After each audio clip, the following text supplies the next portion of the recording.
ನಿನ್ನೆಯಿಂದ ಬಜೆಟ್ ಅಧಿವೇಶನ ಆರಂಭ ಆಗಿದೆ. ಇವತ್ತು ಮೋದಿ ನೇತೃತ್ವದ ಸರ್ಕಾರದ ಬಜೆಟ್ ಮಂಡನೆಗೆ ಕ್ಷಣಗಣನೆ ಕೂಡ ಎದುರಾಗ್ತಾ ಇದೆ. ಸತತ 7ನೇ ಬಾರಿಗೆ ನಿರ್ಮಲಾ ಸೀತಾರಾಮನ್ ಅವರು ಬಜೆಟ್ ಮಂಡನೆಯನ್ನ ಮಾಡಲಿದ್ದಾರೆ. ಇದಕ್ಕೆ ಈಗ ಕ್ಷಣಗಣನೆ ಎದುರಾಗಿದೆ.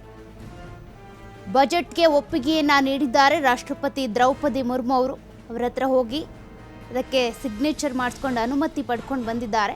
ನಿರ್ಮಲಾ ಸೀತಾರಾಮನ್ಗೆ ಸಿಹಿ ತಿನ್ನಿಸಿ ಒಪ್ಪಿಗೆಯನ್ನ ಕೊಟ್ಟಿದ್ದಾರೆ. ಬಜೆಟ್ಗೆ ಒಪ್ಪಿಗೆ ಪಡ್ಕೊಂಡು ಸಂಸತ್ಗೆ ಈಗ ನಿರ್ಮಲಾ ಸೀತಾರಾಮನ್ ಅವರು ತೆರಳಿದ್ದಾರೆ. ಕೇಂದ್ರ ಬಜೆಟ್ಗೆ ಈಗ ಕೌಂಟ್ ಡೌನ್ ಶುರುವಾಗಿದೆ. ಇನ್ನೇನು ಕೆಲವೇ ಕ್ಷಣಗಳಲ್ಲಿ ಬಜೆಟ್ ಮಂಡನೆ ಮಾಡ್ತಾರೆ ನಿರ್ಮಲಾ ಸೀತಾರಾಮನ್ ಅವರು. ಸತತ 7ನೇ ಬಾರಿಗೆ ಅಂದರೆ ಇತ್ತೀಚೆಗೆ ಫೆಬ್ರವರಿ ತಿಂಗಳಲ್ಲೂ ಕೂಡ ಮಧ್ಯಂತರ ಬಜೆಟನ್ನು ಮಂಡನೆ ಮಾಡಿದ್ರು. ಅದು 6ನೇ ಬಜೆಟ್ ಮಂಡನೆ. ಇವತ್ತು ನಡೀತಾ ಇರುವಂಥದ್ದು 7ನೇ ಬಜೆಟ್ ಮಂಡನೆ. ಈ ಬಜೆಟ್ ಮಂಡನೆ ಮಾಡುವ ಮೂಲಕ ನಮ್ಮ ರಾಜ್ಯಕ್ಕೆ ಇರುವಂಥ ನಿರೀಕ್ಷೆ, ಅದರಲ್ಲೂ ಕೂಡ ದೇಶದಾದ್ಯಂತ ಒಂದಷ್ಟು ಕುತೂಹಲಗಳಿದ್ದಾವೆ. ಯಾವ್ಯಾವ ರಾಜ್ಯಗಳಿಗೆ ಏನೇನು ಲಾಭ ಸಿಗುತ್ತೆ, ಯಾವ ರೀತಿ ಬಂಪರ್ ಲಾಟ್ರಿ ಅನ್ನುವಂಥ ಒಂದಷ್ಟು ನಿರೀಕ್ಷೆ. ಹಾಗಾಗಿ ಈಗ ರಾಷ್ಟ್ರಪತಿ ಆಗಿರುವಂಥ ದ್ರೌಪದಿ ಮುರ್ಮು ಅವರ ಒಪ್ಪಿಗೆಯನ್ನು ಪಡ್ಕೊಂಡು ಬಂದಿದ್ದಾರೆ ನಿರ್ಮಲಾ ಸೀತಾರಾಮನ್ ಅವರು. ದ್ರೌಪದಿ ಮುರ್ಮು ಅವರು ನಿರ್ಮಲಾ ಸೀತಾರಾಮನ್ ಅವರಿಗೆ ಸಿಹಿಯನ್ನು ತಿನ್ನಿಸಿ ಬಜೆಟ್ ಮಂಡನೆ ಮಾಡೋದಕ್ಕೆ ಅನುಮತಿ ಕೊಟ್ಟಿದ್ದಾರೆ.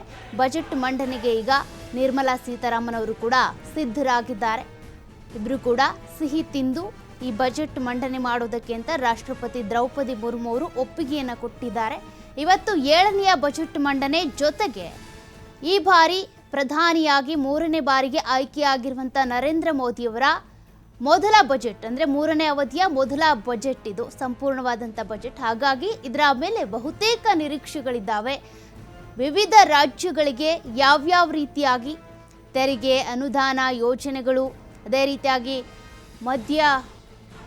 ಮಧ್ಯಮ ವರ್ಗ ಇರ್ಬೋದು, ವೇತನದಾರರು ಇರ್ಬೋದು, ನೌಕರರಿಗೆ ಯಾವ ರೀತಿ ನಿರೀಕ್ಷೆ ಒಂದಷ್ಟು ಇದ್ದೇ ಇದೆ. ಅದಕ್ಕೆ ಸಂಬಂಧಿಸಿದಂತೆ ಇವತ್ತು ಬಜೆಟಲ್ಲಿ ಏನೆಲ್ಲ ಆಗುತ್ತೆ ಅನ್ನುವಂಥ ಕುತೂಹಲ ಕೂಡ ಇದೆ.